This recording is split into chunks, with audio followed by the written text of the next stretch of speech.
আমি এসেছি আজ বহুদিন পরে রূপম দত্তের ঘরে আবার তবলা বাজবে। তবলা একটু জোরে করো। আজকে কথা হবে অ্যামাজন প্রাইমের latest web series call me বে, যেখানে মুখ্য চরিত্রে অভিনয় করেছে রে অনন্যা পান্ডে। আমি একটা জিনিস বুঝে পাই না, কেন অনন্যা পান্ডেকে নেপোকিড বলা হয়। মানে কেন? আপনি ধরুন, আপনার জীবনে সবচেয়ে বড় স্ট্রাগল কি? আপনি জন্মালেন, চোখ খুলে দেখলেন আপনি কার মেয়ে? চাঙ্কি পান্ডের মেয়ে। আপনি ভাবুন তো, আপনার জীবনে তো ময়ময় হয়ে গেল। আপনার জীবনে সব থেকে বড় স্ট্রাগল সেখানেই যে আপনার বাবাকে চাঙ্কি পান্ডে। এবার ভাবুন সেই মেয়েটার জীবনে ক্রাইসিস কি? সেই মেয়েটাও নেপোকিড। মানে সে নেপোকিড হয় তাহলে তো তেলে পোকাও পাখি। ভাবতেছি কোন নেপোকিড বলবেন না, অনন্যা পান্ডে নেপোকিড নয় কখনোই। মানে যদি সম্ভব হয় এই মিডিয়া না, যদি কারো পদে একটা বড় ফোড়া হয়েছে, ক্লোজ ছবি তুলে বলবে আগ্নেয়গিরি।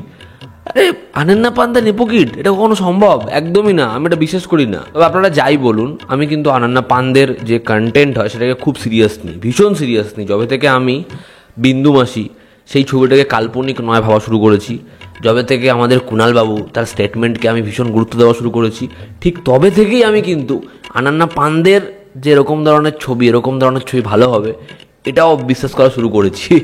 এখানে এরা এত বড় লোক যে এরা সোনার বাটিতে হাগে। এরা এত বড় লোক যে এরা যেটা হাগে সেটার সাথে সত্যেন্দ্র ছাতুকে গুলিয়ে ফেলা হয়। এখানে এরা এত বড় লোক যে এদের পিঠ চুলকে দেওয়ার জন্য 4 জন লোক দাঁড়িয়ে রয়েছে। এখানে এরা এত বড় লোক যেদের নাভি চুলকোলে 4টে লোক দড়ি ফেলে ওপর থেকে নামে। এবার এই আমিরকে চোদে এরকম টাইপের কন্টেন্টের যে কুরকুরানি, সেটা আমার যে বোধে আছে সেখানে চুলকানির সৃষ্টি করে। তখন আমি এরকম একটা তবলা ভিডিও নিয়ে আসি যেটা লাইজলের কাজ করে। আপনি ভাবুন, এরকম কিছু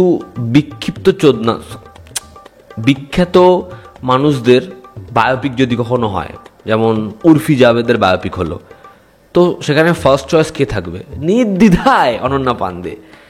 ধরুন কখনো ডলি চায়ওয়ালা, তার বায়োপিক হলো, প্রোটাগনিস্ট হিসাবে কে? কাঞ্চন দা। আপনি ভালো করে যদি দেখেন, দেখবেন ফুড ব্লগারদের কলকাতায় কোনো কাজ নেই, মধ্যম গ্রামে এদের কাজ।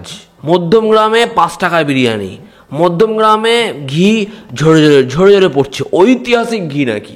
তা মধ্যম গ্রামেই আমার মনে হয় সব ফুড ব্লগাররা থাকে। ঠিক সেরকমভাবেই অনন্যা পান্ডের মতো অভিনেত্রীরা, এরা বলিউডে বিরাজ করেন। এরা কোথায় থাকে? এরা থাকে হচ্ছে ধারমার হাউসে। ধারমা ধরুন একটু পাঁদলো, উফ ঝরে ঝরে পড়ছে, ঐতিহাসিক পাদ, এরকম হচ্ছে ওদের কাজ। এরা ঠিক দাঁড়িয়ে থাকে কখন ধারমা পাতবে, কখন সেই সুগন্ধ চারিপাশে ছড়িয়ে পড়বে। এই সিরিজে সব থেকে বড় ট্র্যাজেডি কোথায় বলুন তো? এই শোটার যে এফেক্ট সেটা আপনার ওপরে পড়বে। শুরুতেই বলছে কল মি বে, ঠিক আছে? সিরিজের শেষে আপনি কমপ্লিট করার পর নিজেকে বলবেন আজ থেকে আমার চোদনা কইবা।